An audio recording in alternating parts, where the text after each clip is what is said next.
Hey, fellow readers, how are you? It's been a couple weeks since we've had an event, so it's good to have you all come back. Tonight, I am being joined by an author of 20 books, which when I asked her that, I was off a couple. So I've missed some, so I'm going to have the pleasure of going back to find them. But Liz Johnson, author of 20 books, has written a new book called Beyond the Tides. It is set once more on Prince Edward's Island, which I was just talking to Becky about, and I said that's one. She has made me want to go to Prince Edward Island and stay at the Red Door Inn, which I hear I can't do. Hi, Liz. How are you? I'm great, Chris. How are you? Great. Thanks for joining us tonight. Oh, thanks so much for having me. I'm so excited to be here. Oh, good. And I like I just confessed, I have, I've never wanted to go to Prince Edward Island until I read your books. And I know every time I say this, I always feel like I'm going to get kicked out of the fiction reading groups. Anne was not my most favorite book when I was a little girl growing up. So, yeah. So thanks for making that someplace I want to go. So, sure. So why don't you tell us a little bit about Beyond the Tides first, and then we'll go from there. Sure. So Beyond the Tides is about Meg Whittaker and Oliver Ross. Meg's dad is selling his lobster fishing business to Oliver, who happens to be Meg's high school arch nemesis. He ruined her science fair project when they were in high school, and she has never forgiven him.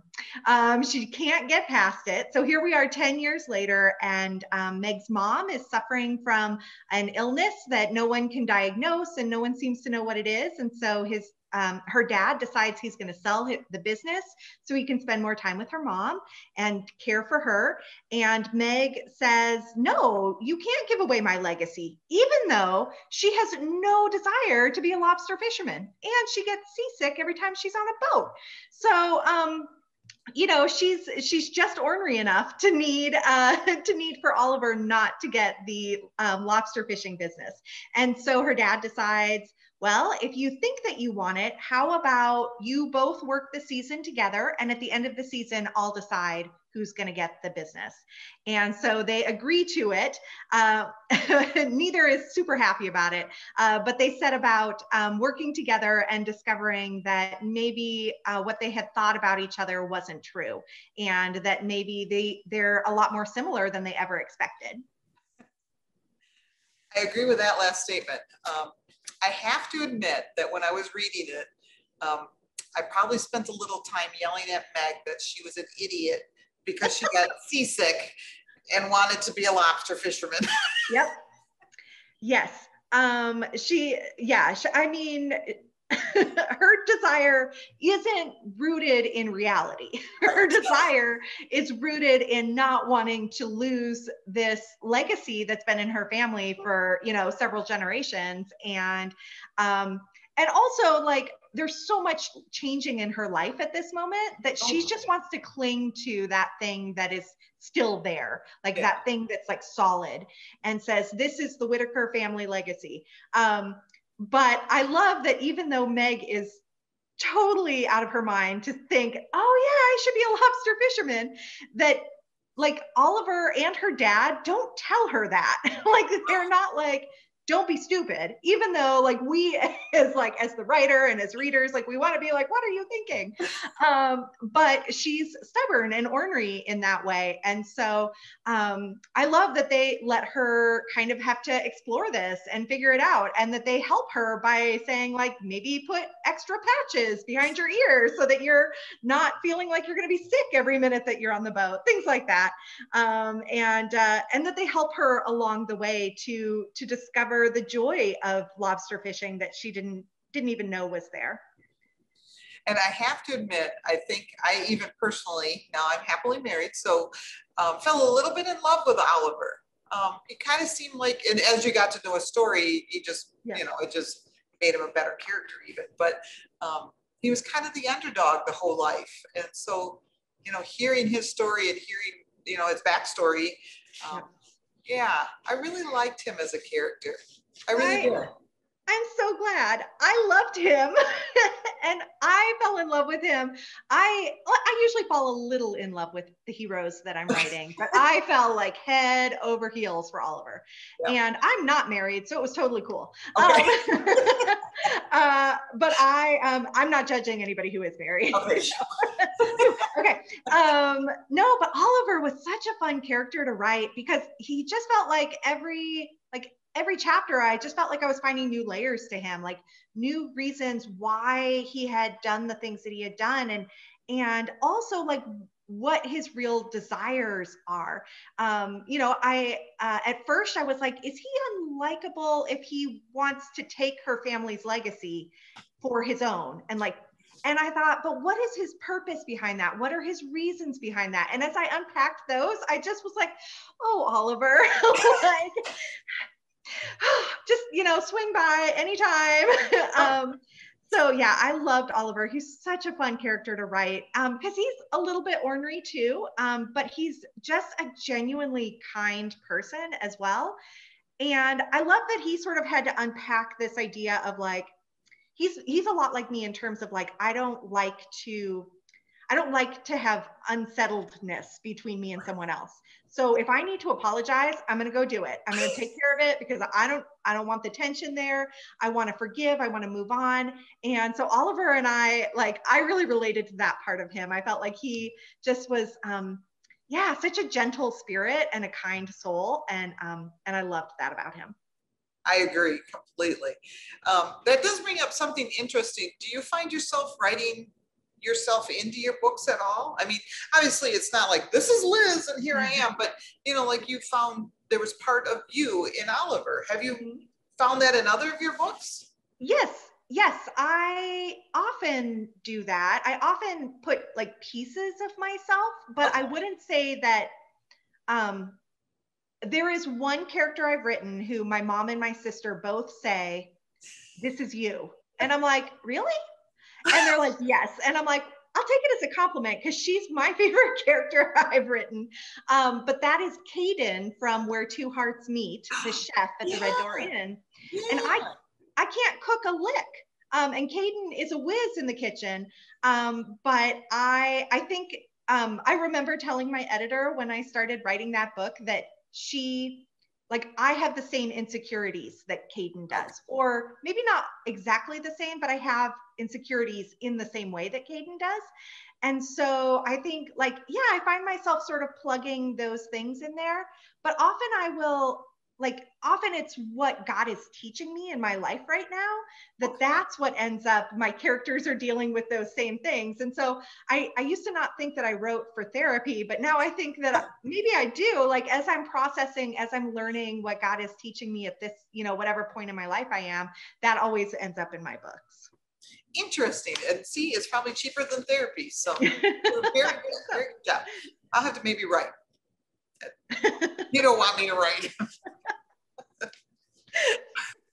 So anyways, I do have you write some really romantic settings, which also on a side bunny trail here, I find fascinating that you're right there and you live nowhere near Prince Edward's Island.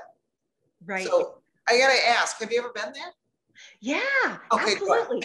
Absolutely. I took my first trip to PEI in 2010.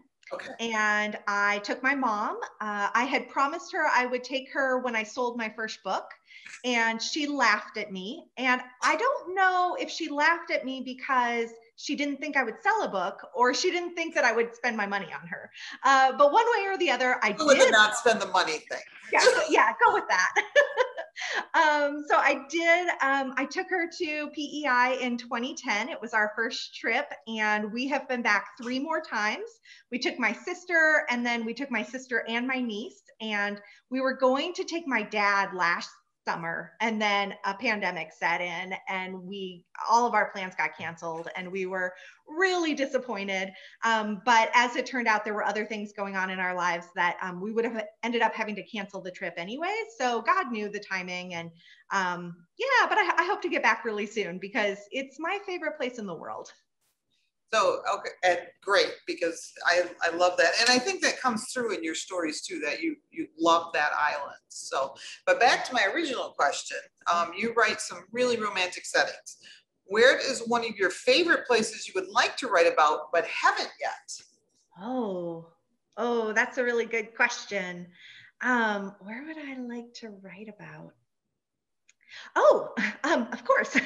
I have this story idea that is not an idea, but is like this desire to write about Newfoundland, which I Really? have never been there. Okay. But it's also a Canadian maritime province. So it's over on the East Coast, and um, St. John's is like their capital city. And it was one of the first cities that, when the Vikings came over, and please, if my history is wrong, please correct me, because I don't know. Again, I haven't been there to like witness all of this, but I've heard from a very good and reliable Canadian expert that when they came over, they used their ships. They tore down their ships and used them to build churches. And some of those churches are still standing. And I'm like, I gotta see this place. It's so colorful. If you see pictures, I follow their tourism account on Instagram, and I just am like, I'm in love. So a couple years ago, I sent my mom a note and said, hey, order your travel guide for Newfoundland. I think we should go. And mom said, okay. And so we both have our tour books and like, we're ready to go. We just have to wait for the country to open back up. Awesome. Awesome. Yeah. Well, I look forward to that one, because Newfoundland is on my list of places to go. So, oh, fun. So if you write about it, I'll have to go even more. So it'll be perfect. So for these books, now, obviously you've been there, so that's not part of it, but how do you do research for, well, in this case, be the lobster fisherman? That's a really great question. I myself am not great with lobsters, and I think that might come through in Meg's experience with lobsters as well. So it must have been my second trip to PEI. I was doing some research, and what did we want to see this trip, and what did we want to experience? And my mom gets seasick pretty easily, and so she was like, oh, I don't want to do anything on a boat. And my sister and I were like, but there's a lobster tour. Like, you can go on a lobster fishing boat, and they will, like, it wasn't lobster season when we were there, but they still will reel up a lobster, and you get to experience that and hold the lobster. And he talks to you about the lobster life cycle. It sounds super boring, but it was fascinating. It was so cool. And so my sister and I were like, come on, mom, we're in this bay. It's not really that, it's not choppy water. You'll be fine. And I'm so glad that she did, because every time we went back after that, we always go on this same tour.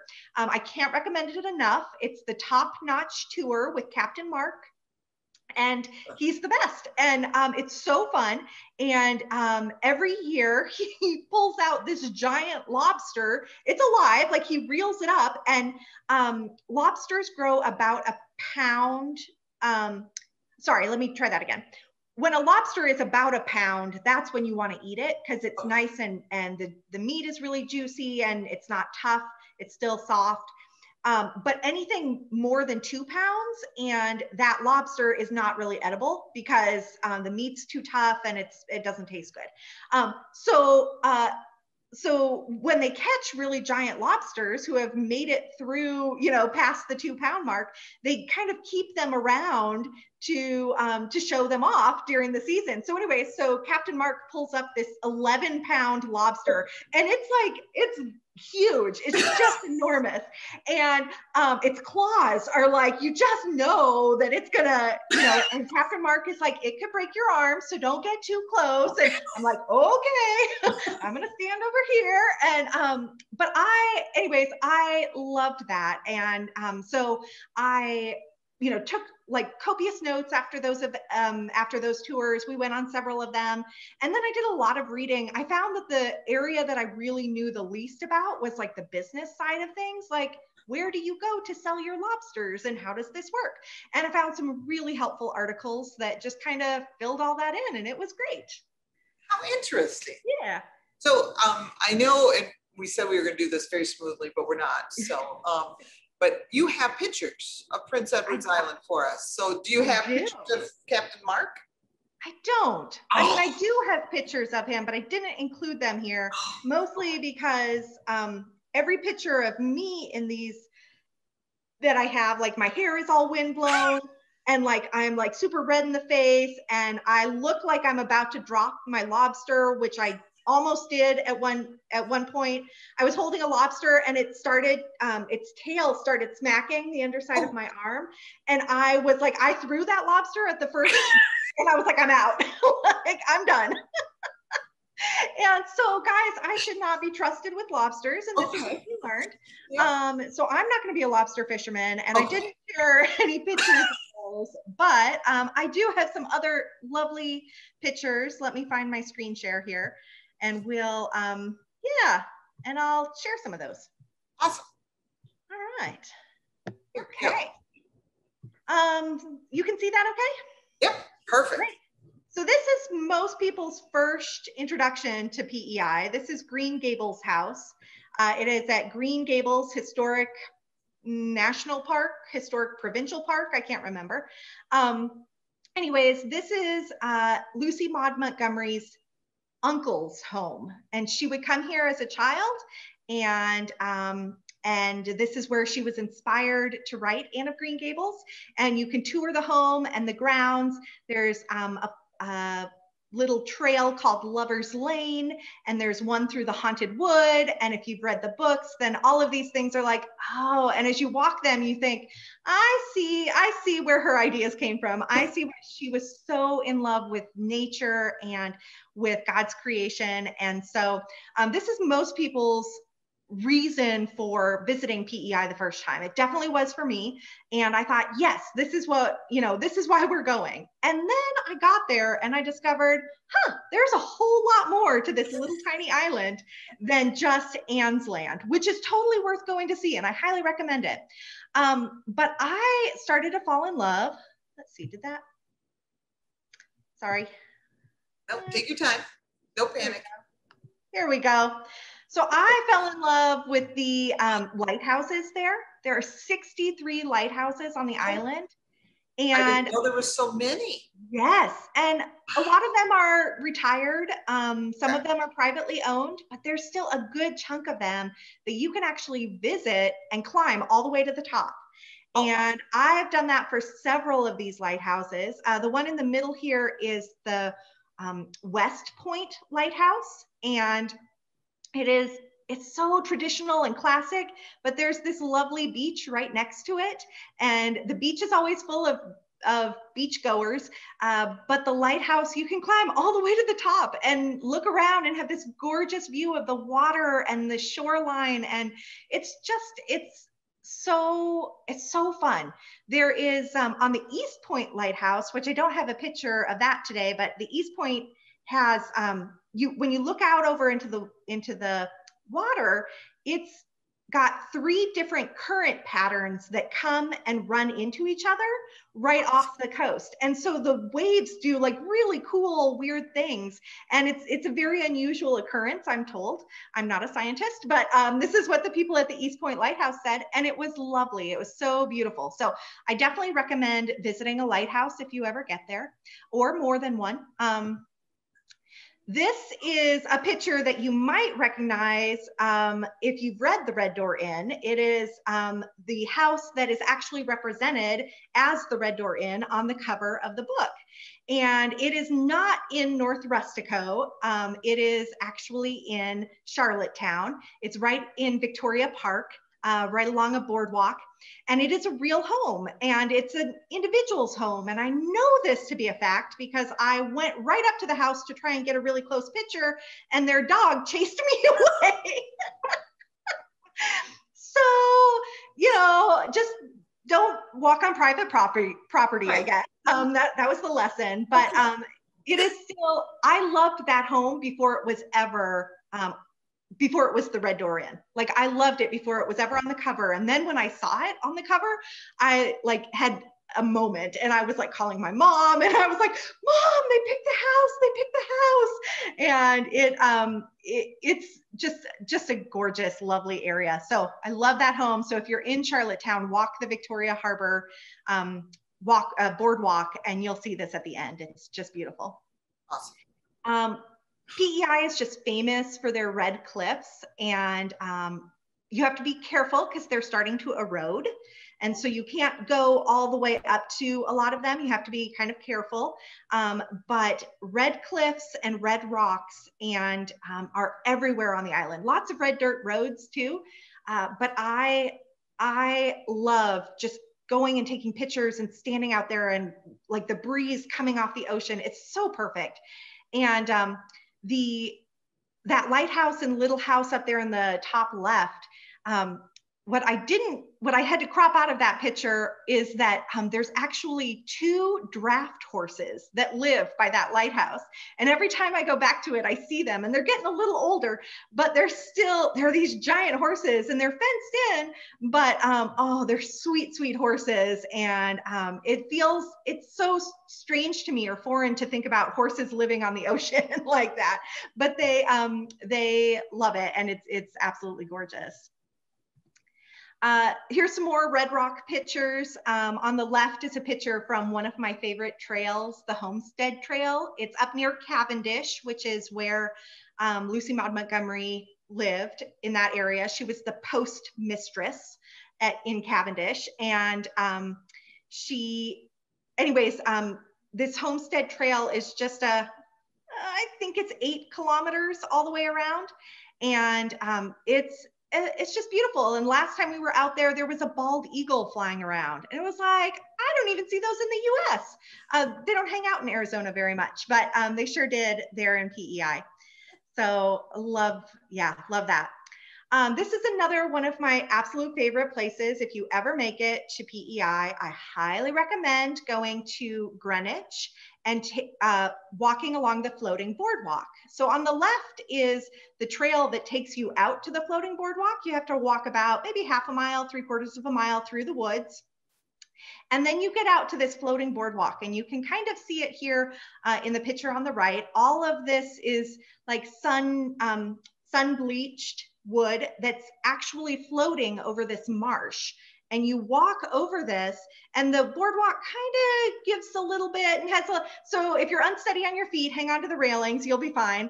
And then on the picture on the left here, you can see how far that boardwalk, it just wraps all the way through this marshy water and all the way up to these migrating sand dunes at the end. And then as you get up and go over the sand dunes, all of a sudden you're on this white beach. And the first time my mom and I were out there, we get to the top and we look over, and there is literally no one else on the beach. And I don't know about you all, but like when you come from a city where it's like people everywhere and I just need a little peace. And for me, that was like that moment where I was like, Prince Edward Island is special. Like there is something here where you can just be and like just spend a moment with God and not feel overwhelmed by anything. And so I love that.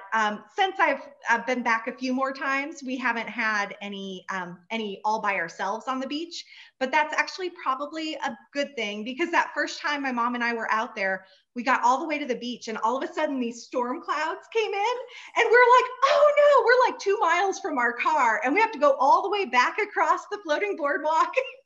And we just got drenched. We got rained on, but it was so worth it because it was beautiful.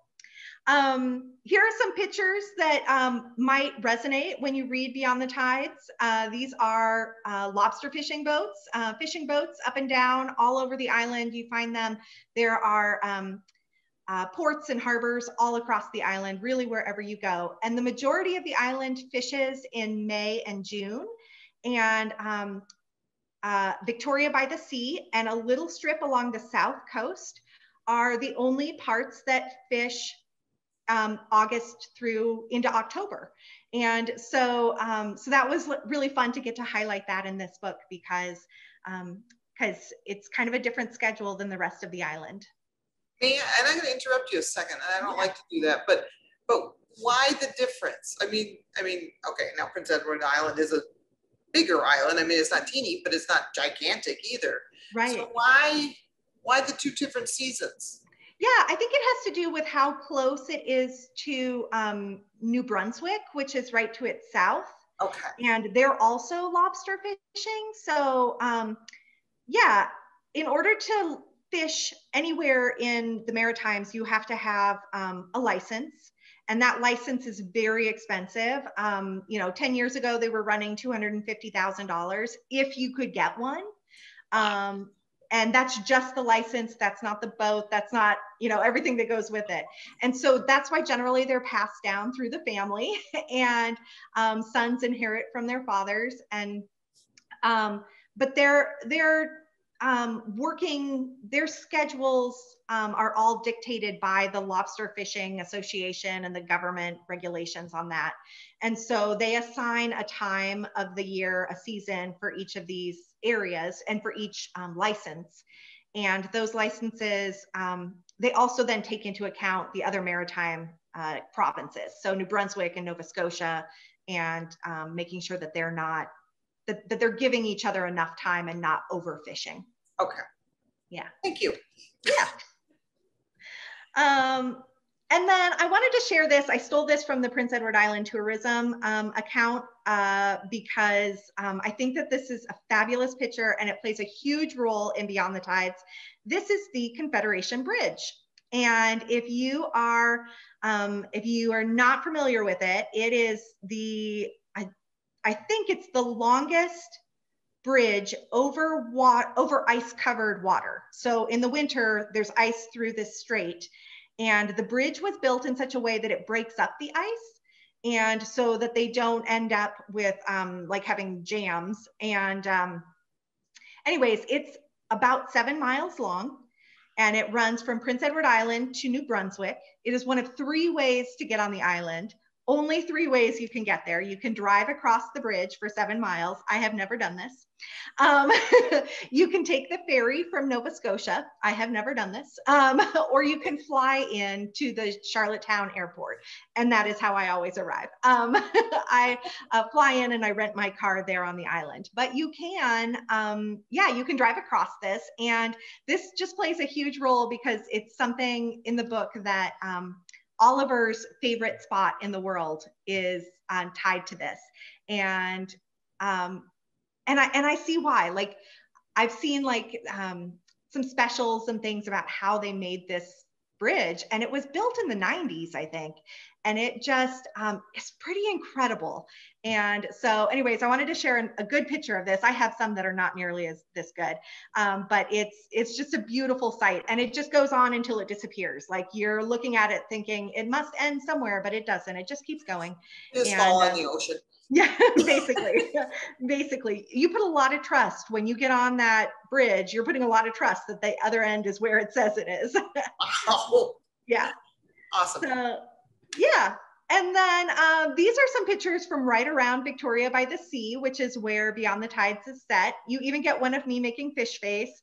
But there are lots of like fishing areas and harbors, and this is a little tiny lighthouse. It's not an actual functioning lighthouse, but it's just a little tourism lighthouse in Victoria by the Sea. And it was one of the things that made Victoria stand out to me, so that every year I was like, I need to write a book set there. And so that's what I did.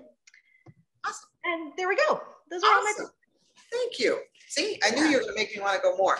I've had a couple questions roll in while we were doing pictures. One of them being, somebody is interested in what, tell us a little more about the series. Is it a 3-book?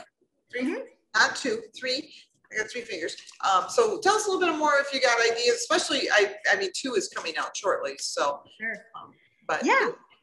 So Prince Edward Island Shores is the name of the series, and it is about the 3 Ross brothers. So Oliver is the middle brother.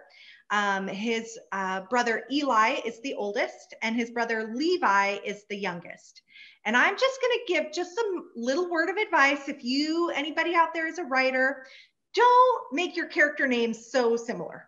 I thought this will be no problem, but as I edit perpetually, I've named the wrong brother. And I'm like, why did I do that? But it's like Eli, Levi, Oliver, they just all come together. Anyway, so it's the three Ross brothers, and 10 years ago from the start of Beyond the Tides, 10 years before this, their dad left their family.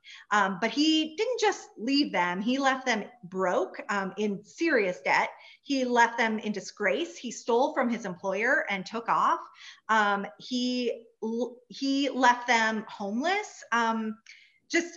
He left, and it was bad. And each of the brothers dealt with that in their own way. And so for Oliver, he lashed out in anger.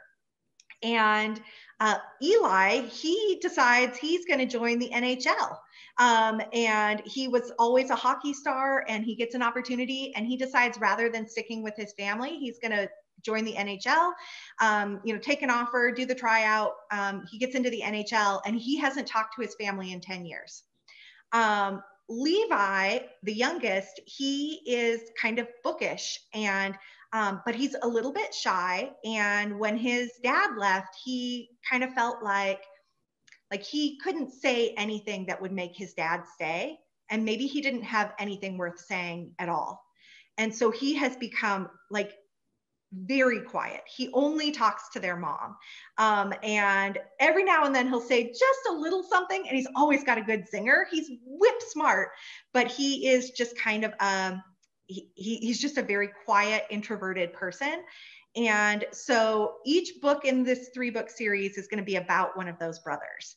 And then, of course, it can't just be about a brother. It also has to be about a love interest. And so the first book is Oliver's story. The second book will be Eli's story. And the third book will be Levi's story. I'm looking forward to all of them, but I have to say, Levi intrigues me to no end. Yeah. I really liked his parts in this book. It gave a different dimension to Oliver too, but there was something there, and I'm glad to hear he's going to have his own book, because I'm really intrigued by him. So thanks for that. Just for me, I know. So we had other ones come. Somebody wanted to know if in the Red Door Inn, if Mar would have been walking, and I remember this, she did a lot of walking. So they were wondering, would she have been walking on that floating boardwalk? No, probably not. It's a little bit of a distance from North Rustico. Greenwich is not very far. They're both on the North Shore, but she probably wouldn't have made it out there during the Red Door Inn, but definitely she made Seth take her there at some point, and they definitely went on a date there for sure. Awesome. That's always good to know. Yeah. And then this question actually got asked a little while ago, so I do apologize for not asking it earlier, but I was learning things. So they want to know how you best become inspired. And I'm assuming inspired to write what you do. So yeah, I am always inspired by my travels, and I didn't used to think that was the case. And then, so when I went to PEI the first time, I had zero plans to write a book set on PEI. I just wanted to go because I wanted to see it. And then I was there, and I was there for 5 days, my first trip. Foolishly thought I could see the whole island in 5 days. Don't do that. Don't make that mistake.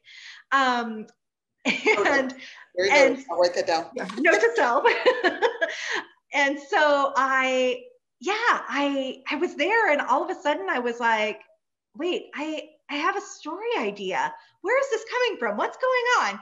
And so I came home and I started kind of sketching it out and thinking it through. And then the next trip, the next year, I went back, and all of a sudden I was like, there's an inn that's not there that should be there. And that's where the Red Door Inn came from. And it just blossomed from there. And so, yeah, I would say that really all of my ideas, my Georgia coast books, they all came from trips to Savannah and St. Simon's Island. And then when I finished my Georgia series, and I loved that series, but I said to my editor, can we go back to Prince Edward Island? I'd really like to go back. And she was like, yeah, that'd be great. And I'm so glad that I did, because all of a sudden I got to use like all the things I had learned lobster fishing that I didn't know I needed, but they ended up coming into play here. And it was a lot of fun to get to revisit all those memories and look at all those pictures again. I have to say, and the St. Simons and the Savannah, when my husband was in the Marine Corps, we lived in Beaufort, South Carolina. And so visiting there was like visiting home. So I really appreciated that series for that. Sorry, that's just a side note. So no, I love it. That's so great. I'm glad it felt like being there, because I fell in love with Savannah. I didn't even know how much I could love it. And I was like, this place is great. But I think I love Savannah because it's a city of storytellers. Like everybody there wants to tell a story, whether it's like, it's like there are tour buses everywhere, and every tour bus you get on, let me tell you a story. And I'm like, all right, tell me the story. Yeah, I agree. And the history there is just amazing. So couple more questions. Well, let me do this one first because we're still talking story here. How do you choose your characters' names? Oh, who likes to know that? Yeah. How do I choose them? So secondary character names, I use a very precise system. I go to babynamegenie.com and I type in, whether I'm looking for a boy or a girl, and then I just go through a couple until I land on something I like. Very precise. Very precise. Very scientific. My main character names, they're harder because they can't be somebody in my family. They can't be somebody I know well. They can't be somebody famous, except Aretha Franklin. She got a pass. But yeah, they can't be. Yeah. So it's really just a system of, okay, like on Prince Edward Island, there's a lot of Irish history there. And so, okay, maybe I want an Irish last name, or maybe I wanted this last name. The Ross brothers got their family name because there is a musical family band on PEI, and it's the Ross Family Ceilidh, which is like an Irish dance party. And I loved them. I've seen them several times now on the island, and they're so fun. And I thought, I'm going to write about a Ross family. My family can't dance, but they can fish. And so, so I sort of, I look for like, what's the history? What's the location? What are we, who, kind of what are the backgrounds? And then I spend a lot of time looking at like top 50 lists of names from 1980 or 1990, or, what's scary is the book I just finished writing, which is Eli's story. It involves a slew of young teenage girls. And so I was like, I'm looking at names that were popular in like 2010. And I'm like, this feels weird. Like that doesn't quite feel old enough or something. But so I'm just looking for what was popular during that time. And so I use a lot of Social Security lists. Sure, makes sense. I know 2010 seems like it should be like, well, wasn't that just last year? Right, right. Somebody said, I was looking in history books when I needed something for 1980. And I'm like, oh, shut up. I was in high school. Yeah, don't say that. That's not history. So, okay.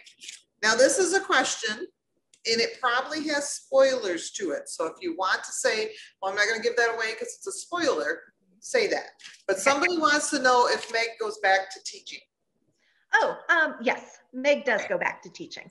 Yes. That was the other thing I yelled at her about. What do you mean you're giving up teaching to boat? Nobody wants to go boating. My editor was right there with you all. She would leave me notes in the comments. What's wrong with her? And I was like, I'm sorry. So Meg, she is able to go back to teaching. Okay. Shoot, I'm glad that wasn't a bad spoiler. So, okay, we're going to change gears a little bit, but this is another question that somebody had for you. What is the hardest thing about writing for you? Yeah. Whew. I mean, the quick answer is the hardest thing about writing is writing. It's like sitting in your chair, just you and your computer, not letting Facebook distract you, not thinking about, oh, I should probably do another little laundry or, unload the dishwasher. It's just, let me sit and do the work, because the work is hard. It's work. It's, some people love to write. Some writers love to write, and I'm not one of those people. Like, writing sometimes feels like pulling teeth, but I love having written. And so I do the work because I like the result. Like, I love holding up a book at the end of the day and saying, wow, like, I can't believe everything that happened in here came out of my mind. And like, these words are all, like, I can't believe that this is mine and it has my name on it. That's amazing. And I feel so grateful. And I just feel so blessed that I get to do this. But the actual hard part is writing. But sometimes it's also like dealing with the rest of life and like trying to figure out, how do I deal with what's going on in my life while I'm supposed to be writing? So when I was writing Beyond the Tides, my dad had a heart attack. Oh, and it wasn't sorry his to hear first. that. It wasn't his first heart attack. He had one like almost 20 years ago. He had bypass surgery, and then in April of last year, I get this phone call, and my dad had he just keeled over in his chair. He was eating lunch and keeled over, and my mom was there, and she started CPR, and she called my sister and brother-in-law who lived 3 houses down, and my brother-in-law is a firefighter. And later my dad said, did John give me CPR? And my mom said, yeah. And he's like, yeah, I can tell. It's like, yeah. Okay. And so my dad is doing amazingly well, but he was in at a special heart hospital for a week. They put in a pacemaker. Then he was in a rehab hospital for 2 weeks. This whole time I can't see him because we're in the middle of a pandemic. And so I'm standing outside his rehab hospital room, like in 120-degree heat, going, I love you, Dad. Like, hold up a sign. Call him on his phone so we can talk through the window. That was an immensely difficult season. And in the process of that, I had a story. I knew where this book was going, and I had a book and I had an idea, and we're going in that direction. And then my dad has a heart attack, and all of a sudden it derailed everything that I thought that I knew this book was going to be. And all of a sudden this book became something totally new and different. And I didn't anticipate any of Meg's relationship with her mom and what she goes through in this book. But it all stems from everything I was dealing with at the time. And this goes back to writing as therapy.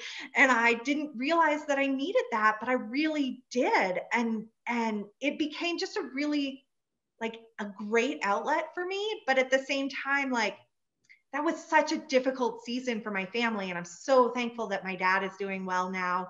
And, his pacemaker is keeping his heart ticking and everything's going great. But it just was really that reality check of like, life is really hard and you don't know what's going to happen. And so sort of living those moments with like investing as much in the people you love as you can.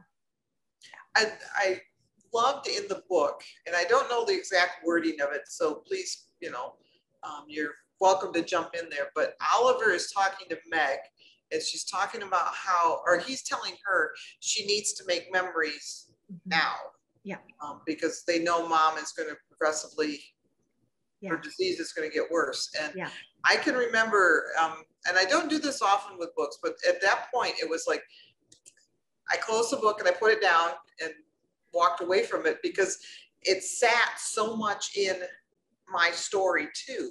And it's a long story and I'm not going to share it tonight, but with my own mom. And it was one of those, and now having heard your part of that, really just fleshes that story out even more. So thanks for including that. And thanks for telling us that. That's really an honest answer too, but a very human answer. So I think it's easy to forget that, authors are going through life too. And this life is not easy. And I had a mentor early on in my publishing career who, she was the vice president of the department I was working in. And I just remember her mom had recently passed away at that time. And I was thinking about taking my mom to PEI for the first time, but had just read David Platt's Radical. And I was like, I don't know if I can spend this kind of money, and this is so much money, and is this a waste? And she looked at me and she said, you will never regret investing in your relationship with your mom. And that has become like my, like, I cling to that a lot. And I'm just like, I am never like, every time I'm like, I don't know if I want to call my mom today. I know it's going to be a 2-hour conversation. I'm like, no, of course I do, because I am never going to, like, these are moments that we have right now, and I want to take advantage of them. I don't want to miss out on them or have any regrets when, when the time comes that we're not together. Yep. I agree wholeheartedly with that. So you never regret those phone calls, 2 hours or not. So. Yes. And then a question, and I have another one to get back to, but I'm interested because of the way you've described different ways of your writing. Are you one of those that has a plot and you know exactly where it's going to go? Or are you one of these that's like, well, Oliver went over here, so I guess we're going this way now? Yeah, I'm a bit of a pantser. So I write by the seat of my pants most of the time. And sometimes that's great. And other times it's like, what am I doing? Generally, I have an idea that I know where I'm going. And so I just have to figure out how to get there. Okay. And, and it helps to, when you write romance, like, guys, spoiler alert, yeah. They're going to get together. Years if you didn't know. Exactly. But they're going to get together at the end. And I write books that are happy because I that's what I enjoy too. But I also write romance because I think that God's love story for us is the greatest romance ever written, right? Like the Bible and his love for us is like so beautiful. So I want to write some sort of reflection of that. Yeah. I love that. That is awesome. Thank you. Thank you. Somebody wants to know, how did you get started writing, and did you always just have to write? Have you always been a writer? Yeah. I think that's kind of what they're asking. Yeah, I have always been a writer. I wrote my first short story when I was 7, and I was homeschooled at the time, and I had like a story starter. So it was like 2 paragraphs, and then I was supposed to write 2 more, and it was about a bear who was hibernating or something. And I wrote 2 pages because why would you write 2 paragraphs when you could write 2 pages? Economy of words is maybe not my forte. So I just loved writing, and all through through high school, anytime there was like a project or like something outside the box, it was always a story. I was always writing stories. And I distinctly remember my best friend, she was in 4-H, and she would do a lot of sewing. And so she had a computer in her room. I would take my floppy disk, for all you who remember floppy disks, I'd take my floppy disk and I would go over to her house and I'd stick it in her computer, and I would write while she was sewing, and we would just like hang out and, so I wrote all through high school. I wrote my first novel when I was 12, y'all. It's real bad, but we can blame Gilbert Morris because I was such a fan. And I just wanted to write Westerns like he wrote. And so I wrote my first book at 12. I wrote another book in college that was real bad. And then after college, I did the Jerry Jenkins Christian Writers Guild correspondence course. And I did a 2-year course and got a lot of training and a lot of help. And then, signed my first contract at 27. Interesting. So there you go. She's always been a writer. So always. If you haven't written your first novel by 7, you're out of luck. No. Yeah, sorry guys. Actually, I know a couple of people. I wrote my first novel when I was 55. Oh. Yes. One of my dear writer friends didn't start writing till she was in her 50s, and she retired from nursing, and now she writes full time. And she's like, I gotta keep writing because I got a late start. I'm like, go for it, and she's doing great. So yeah. Awesome. I love to hear that. Now, I'm not going to be one of those, just to let you know. So not unless God has other plans that I don't know about, and he's going to have to teach me how to do it. So you never know. So this is an interesting question. This is obviously from a writer. It says, how do you make sure each of your characters have their own voice? You have a lot of characters in your books. Yeah, I do.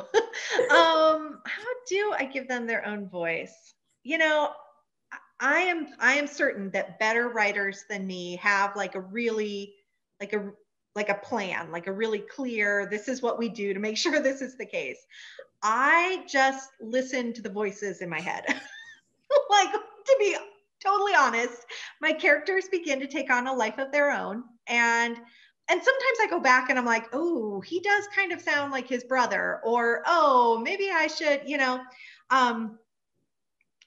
maybe I should make some adjustments. And then I do, but by and large, the characters become so, like, I spend so much time with them that I just am sort of like, they become like individual people. And so when they're individuals, they have their own, kind of their own lingo, their own language.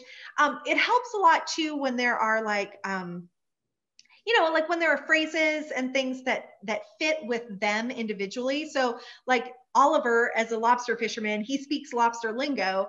And so, that helps give him a bit of his own voice.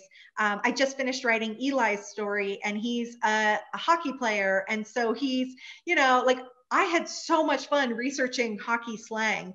And I was like, why do I not use these things all the time? Like, these are great phrases. So just trying to sort of unpack the things that are near and dear to their heart and think about how are they looking at the world. And that helps give them their own voice. Actually, that is a fantastic answer. It really is. And I always am very gleeful when authors say, well, I just listen to the voices in my head. That to me has got to be one of the favorite answers that you guys give me every once in a while. I am so glad to know I'm not alone, not the only one with, with voices in my head. Makes me feel better if I hear voices in my head too. Yeah. No, we won't go there. That's a different thing. So I always like to ask about, and we talked about this a little bit, that you do like to read. So yes. First of all, what kind of books do you like to read most? I like to read Regency romance. Really? I love Julie Clausen. Oh, well, who doesn't? Who doesn't, right? I love historicals. Karen Whittemeyer is one of my super favorites. Although I'm a few books behind on hers, and I'm like, I gotta catch up. So Karen and Julie are some of my favorite authors. So I was actually just talking with another contemporary romance author, and we were sort of like, she was asking me if I would read her book for endorsement. And I said, yes, I'd love to. And she's like, I don't actually read that much contemporary romance. And I was like, I don't either. I was like, what's wrong with me? Like, get with it. And so I realized, oh man, I need to read more. And always deadlines get in the way. And that's, generally the problem is I have to write instead of having as much time to read as I'd like. So my TBR stack is out of control. But I'm kind of an eclectic reader. I like to read the books by the ladies in my writers group so that I keep up with them as well. I've really enjoyed Lindsay Harrell's books, and I'm kind of eclectic, but I really like, if I'm looking for like an escape, I'm going to like Regency era England. I'm going like full on Julie Clausen type. Yeah. I hear she's got one coming out soon. So. Yeah, I've heard that as well. She doesn't write fast enough, but I don't want her to write faster either, because there's right. Right. I have that with a lot of you guys where I was like, you need to write faster, but you shouldn't. So yeah. No, my mom is also an avid reader. Since she retired a couple of years ago, she always loved to read, but she was a nurse and worked night shift. And so just had like really weird hours and was always tired. And so now that she's been retired several years, she's really started reading a lot more. And so I try to keep her in books all the time, like every birthday, every Christmas, and so yeah, it's always really fun. But now she's like, oh, I have too many books.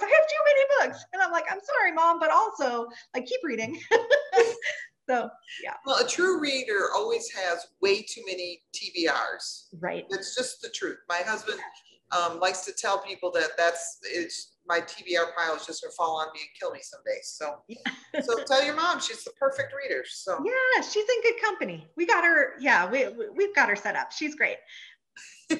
So speaking of TBR piles, what is on your to be read pile? What are you looking forward to reading soon or next? Yeah. Oh, I'm looking at my pile that's on my counter over here, but they're all turned the wrong way. And I'm like, what is on that stack? Okay, so Bethany Turner's Plot Twist. Oh, yes. I have that one. I'm super pumped about that. Good. Let's see, what else do I have? I have, I have Ashley Clark's the dress shop on King Street. Oh, so I read that. Oh yeah, I read Paint and Nectar for endorsement. Primo, guys, so good. Yes. But I haven't read the first one yet, and so I was like, oh, I got to get to that one. I have let's see, what else do I have on my TBR? I have a couple Karen Whittemeyers that I'm behind on. The Horseman series I haven't read yet, and so many more. But I think those are probably how long do we have, right? Yeah, right. Well, I just finished writing a book and turned it in, so I suddenly have free time and I'm so excited. I know Melissa Tagg's new book, Autumn at the Sea, Autumn by the Sea, something like that. Something like that. Yeah, she asked me if I would. I'm sorry, I should know that. Oh, no. Yeah. Anyway, so I have an early copy of that one. Perks of being an author. Maybe that's like work for a bookstore, become an author, like figure out the ways to get the early books. That's try not to tell anybody that. Don't, Oh yeah. I have had death threats over my job. So oh no. Not really. It does seem like it's just about the perfect job. I have been very spoiled, let me clue you. We'll take you on a tour when you come in. So okay. One of the questions, and I might be wrong, but I can't, and I'm trying to click through your list. You said you wanted to write Westerns. Did you ever write a Western? No. No, I've never written a Western. I've written one historical, but it was a novella and it was part of a Christmas collection, and it was set in Franklin, Tennessee around the Civil War. Okay. So I have never written a Western, but now I'm thinking maybe I need to. I don't know. Maybe if nothing else, you'll have to go to, what do they call those, dude ranches. See, then you could do a contemporary romance yet. Yes, that's true. That's true. Although my niece came to visit me here in Phoenix a couple months ago and she wanted to go horseback riding. And I said, sure. So we, found one of those places that will take you out. I'm not great with the horses. Like not necessarily, like horses and lobsters, maybe not my cup of tea. So I think they're beautiful animals. I just have, I have no skills in that area. Okay. The guy that shows up at the dude ranch or the girl could, have that. Yes. Problem. So just saying, just credit me at the end of the book. I'm fine. Okay. Shout out to. So as we are wrapping this up, besides bakerbookhouse.com, shameless plug, where else can we find your books and information about you? Yeah. That is not a shameless plug. That is the best plug, because I got to say, I shop with you guys all the time and I love your deals, and all the time I'm shopping with you guys. So love you guys. You can find out, readers can find out more about me at lizjohnsonbooks.com. That's my website. And I've got all my books listed there. And what else is there? A little bit more about me, Q&A, stuff like that. Probably, more than you wanted to know about me is on there. So lizjohnsonbooks.com. Then I'm also on Facebook and Instagram, also at Liz Johnson Books. Okay. So Liz Johnson Books, wherever you go, that's where I am. So I'm on Instagram and Facebook, and I'm occasionally on Twitter, but I have cut way back on Twitter use. So yeah, so if you want to connect with me, find me on Facebook and I'll chit chat. Awesome. Thank you. Thank you so much for joining us tonight. This has been a hoot. I enjoyed this thoroughly. We could probably, I say this to everybody, we could go for hours yet, but yes. yeah. You're such a delight, Chris, and I'm just that's so sweet. Thankful. Yeah, this has been great.